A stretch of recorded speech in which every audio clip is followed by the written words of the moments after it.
What's the difference between a healthy mind and a mental disorder? What does that look like? You know, it's very important to understand this because your peace isn't free. And until you start to learn how to connect the puzzle pieces, will you be able to identify folks with mental disorders? A lot of you get caught up in the labels. What you need to do is, at surface level, understand what unhealthy looks like. Your peace, your awareness, costs you a whole lot of tears. It costs you your mental sanity and your physical health.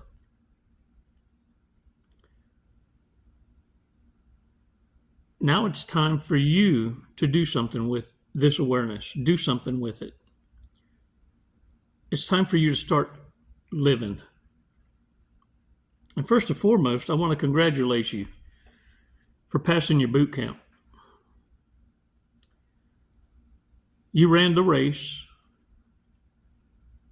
and now you're looking forward to crossing the finish line. Don't cry because it happened. Smile because it woke you up. Let's take 5 seconds. Let's do a breathing exercise. It's going to take about 5 seconds, 5 Mississippis, to breathe in deep, hold it, release together. And that way you understand too that when you're being provoked out here in the devil's playground, that it not take your breath away, that you're able to compose yourself. And instead of being reactive, that you respond. And the way you respond is going to be in such a way that it throws the narcissist off. Because they're not expecting that. They're not expecting for intelligence. And it screams to the narcissist, this one right here sees right through me. That in itself will send a clear message.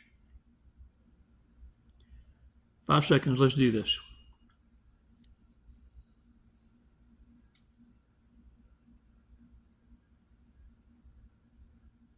Release slowly.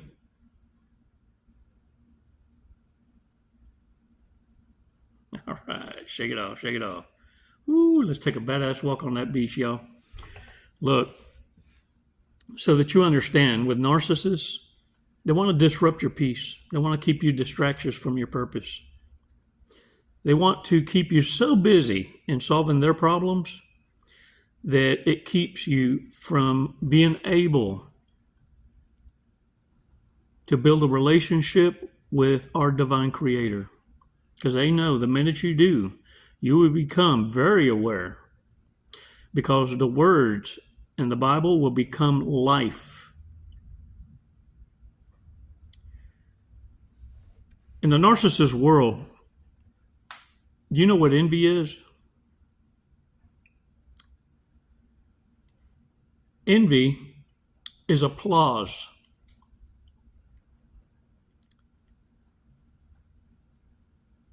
It's disguised as support. One thing that's for sure is this.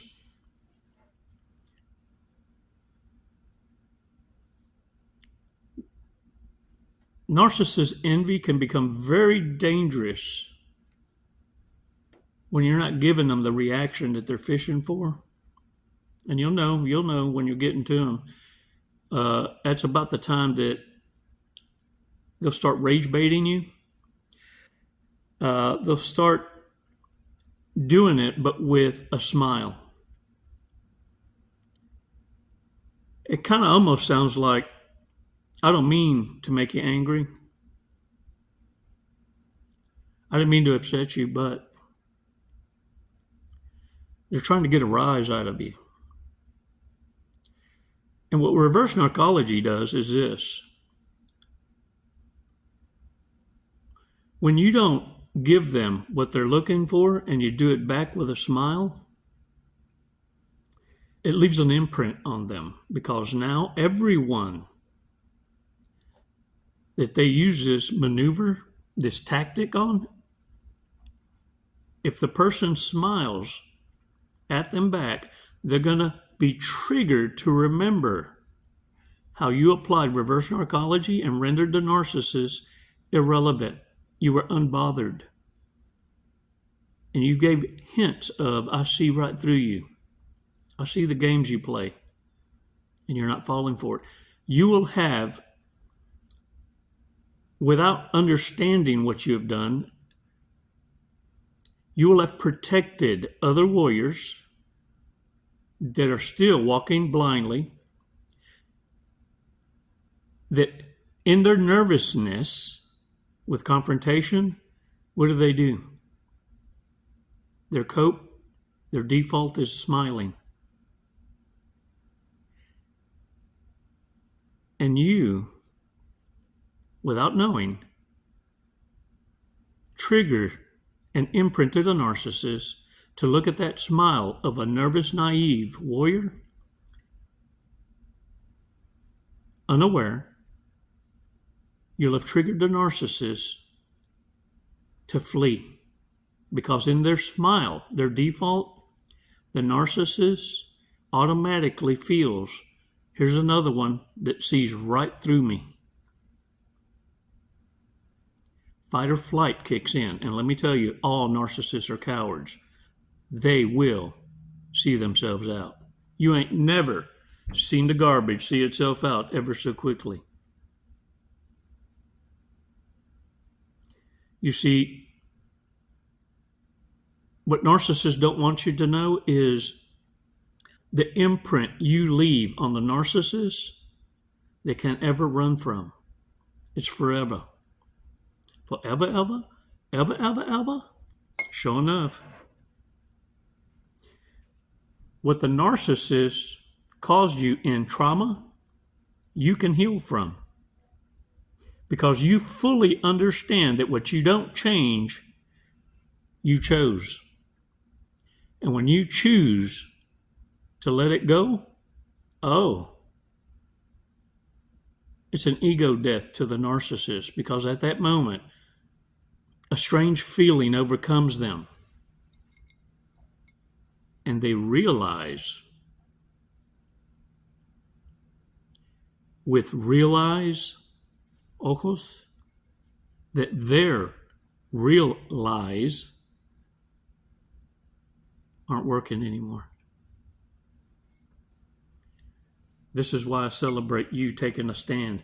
This is why it's so important to be obedient at the moment, the divine appointment, to drive the point home diplomatically, with class. Let's talk about what healthy mental looks like and a mental disorder. A healthy mind, a healthy person, operates and navigates the world, their life's journey, in service. What's important is to understand who you apply that to, because it can scream codependency, a need to people. And what you need to fix is your people and skills. And that's why we're going over this. To be of service is healthy. But it's a disservice to be in service of those that don't reciprocate.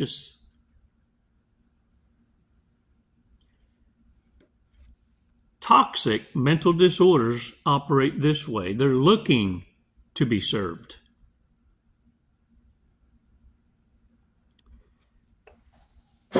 People that are in service to you or others see you because they're paying attention. They're trying to figure out where they can be of service. So they hear you. They listen, they dial in. People that are wanting to be served don't see you.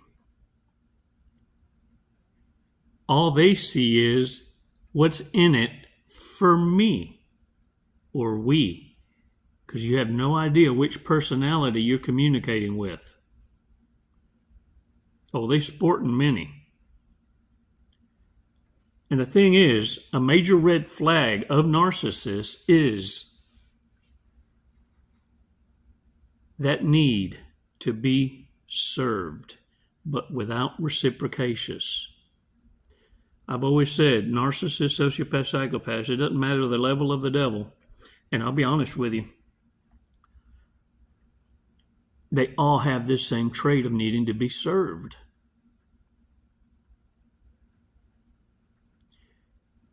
It's wild, though, that a lot get hung up on, grandiose narcissists, vulnerable narcissists, malignant narcissists, histrionic.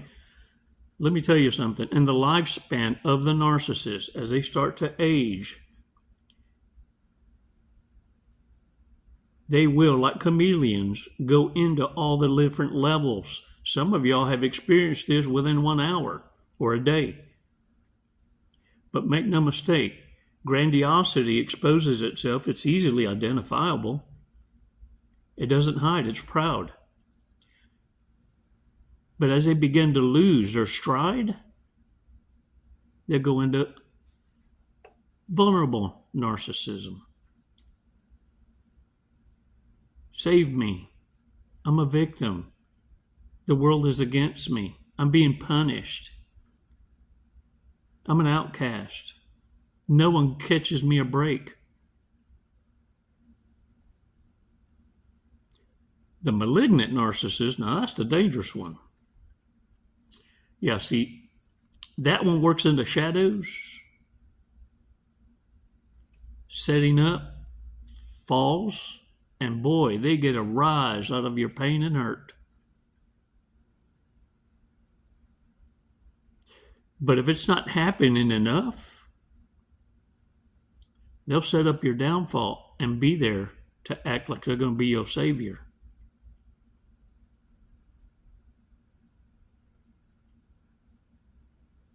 But make no mistake,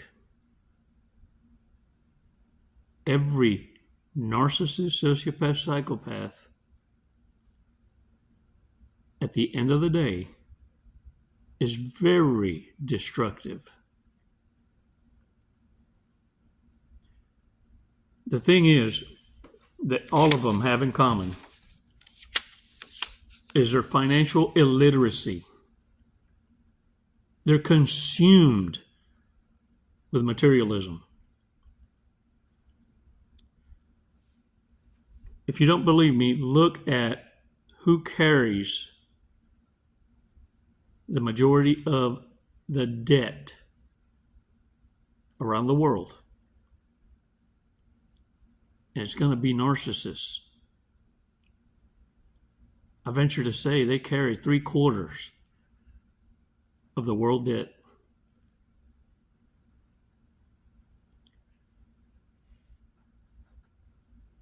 They will have, those are the ones that pursue titles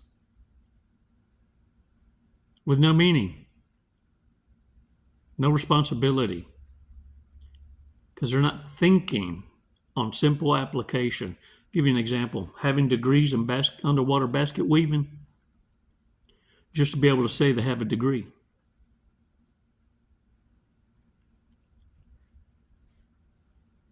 Credit card debt for pleasures or goods that have zero return on investment.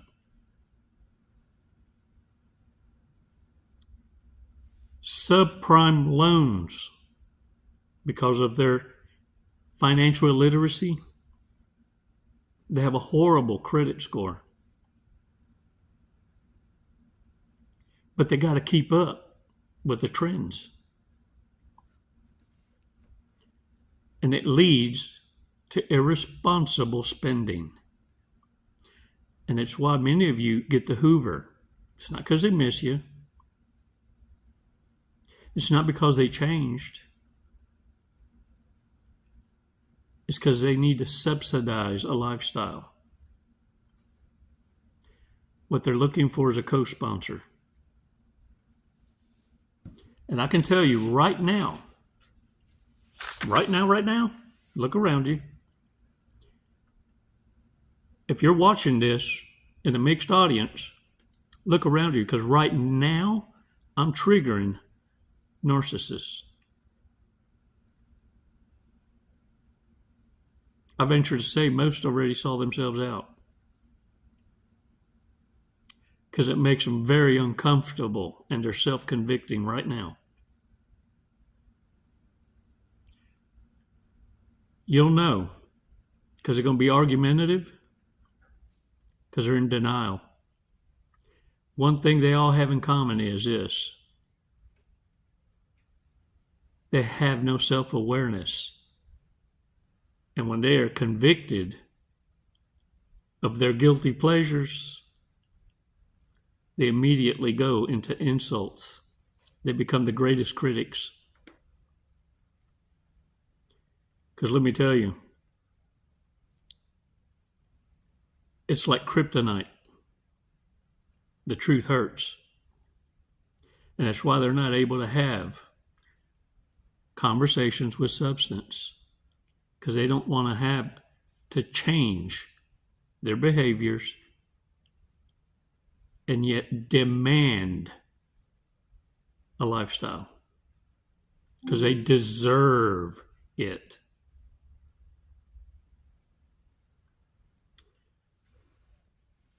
Their horny asses will not ever stop, even in old age. Reminds me of a joke of a guy in the old folks' home, and he meets up on a woman in the old folks' home. Boy's chasing her with his cane. He's getting it. Finally, they go up into a room. They both horny asses, and they alone. He shuts the door, locks it, and she says, "Hold up, I got to be honest with you right now." And she starts to take her shirt off. And he's looking at her like, okay. He's trying to get his pants off as quick as he can with one hand, holding the cane. And she says, "I got a cute angina." And he says, "Is that it?" She says, "Yes." He said, "Well, damn, good thing, because your titties look like hell."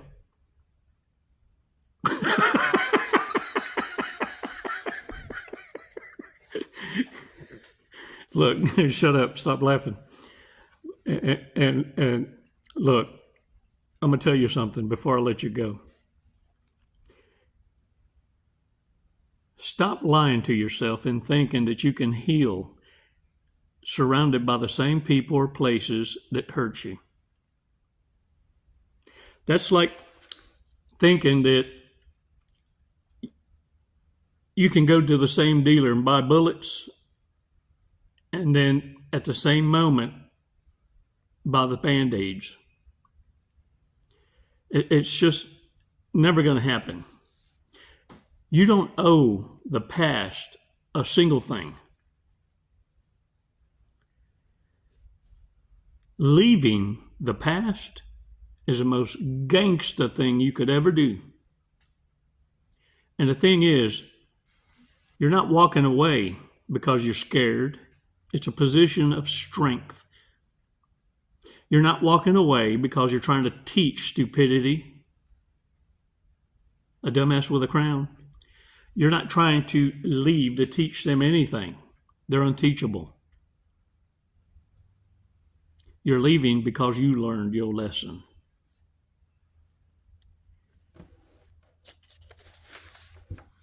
I want to remind you of something. You used to pray for peace. Now, you protect your peace.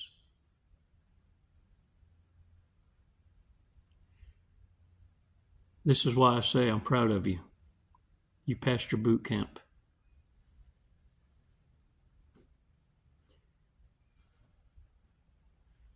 Now you're in a race to live a better quality of life.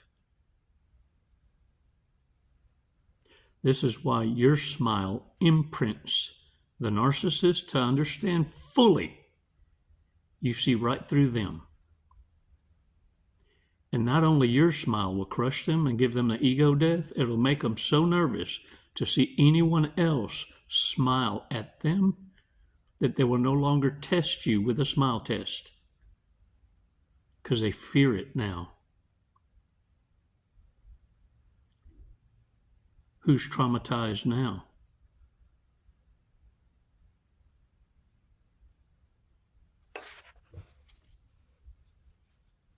Warriors, y'all are badasses, numero uno. One of the major red flags for narcissists is the fact that they go out of their way to be offended when you're hitting on truth. And they make it to make sure to always misunderstand you and or change the subject.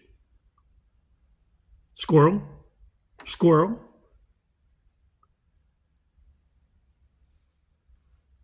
That's how you know when you're dealing with a reprobate.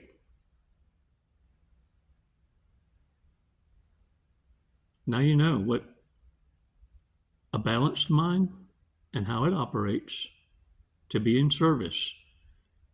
But you also know the importance of only sharing with those you're evenly yoked with. And now you know what toxicity looks like. Always wanting to be served. Can't reciprocatious.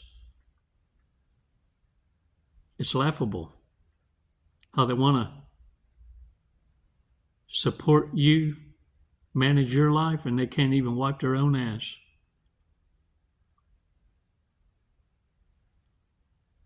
Thank you for your time, warriors. Thank you for your support. Thank you for lifting each other up in the comments, mentoring each other, sharing from the victory and from the best you have to offer each other.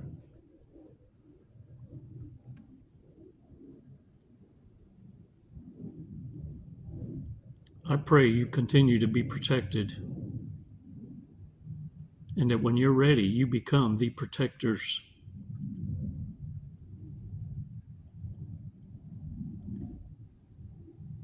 It's not a good time right now to be a narcissist. And they know it. When you're ready to scream your war cry, write your book, or create the music that screams your war cry, you'll have put an awesome smile on the face of Elohim, Jah, Abba, Father, for your obedience. And I guarantee you, not my words, our Holy Father's words, you will be rewarded. That's always been your purpose, your assignment. And you make it look so easy because it's authentically you.